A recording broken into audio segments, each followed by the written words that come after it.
Dans le livre d'Étienne Dao, A Secret Book, signé Sylvie Coma, le chanteur se dévoile en toute intimité. À partir d'archives, les grands moments de sa vie se racontent au fil des pages. Ainsi qu'une anecdote pour le moins étonnante de sa jeunesse qu'il raconte sur le plateau de cet Avoue jeudi 24 novembre 2022. Il se fait discret et mystérieux, Étienne Dao est un chanteur français qui n'a pas l'habitude de se faire remarquer. Avec sa voix douce et ses chansons à texte, il a su parfaitement s'inscrire parmi les célébrités très appréciées de l'Hexagone. Aux côtés de Jane Birkin, une grande amie du chanteur, il a également écrit de belles musiques au point d'aider la Britannique à faire son dernier album. En ce mois de novembre, Étienne Dao fait l'actualité parce qu'il se dévoile dans un livre, A Secret Book, signé Sylvie Coma, une proche du chanteur depuis les années lycée, qui pénètre dans l'intimité de l'artiste.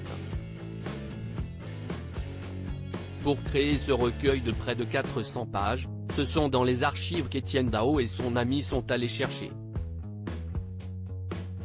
De son enfance jusqu'à aujourd'hui, rien n'a été oublié.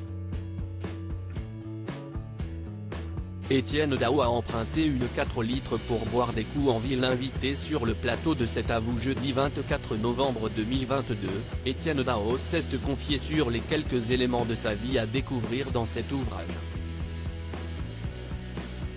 Il s'est attardé sur son père qu'il a abandonné avec le reste de sa famille, mais aussi sur son enfance en Algérie alors que le pays était en guerre. Sur le sujet, il a expliqué à Anne-Elisabeth Lemoine que les enfants habitués à jouer sous les bombes. Ces périodes compliquées ne vont pas empêcher le jeune Étienne Dao de 20 ans de faire des bêtises durant ses études. À l'époque, il vit à Rennes et va commettre un délit. Il se fait prendre par la police après avoir volé une 4 litres en bas de chez lui. Je voulais descendre au centre-ville pour aller boire des coups et quand je suis remonté dans la voiture, je me suis fait serrer, raconte-t-il en souriant. Si est votre période jeune racaille comme vous le légendez, déclare la présentatrice, en citant la légende de la photo d'arrestation qui illustre cette anecdote du livre. Pour Étienne Dao, ça n'était pas du vol. Il le dit, cette voiture, il voulait juste l'emprunter.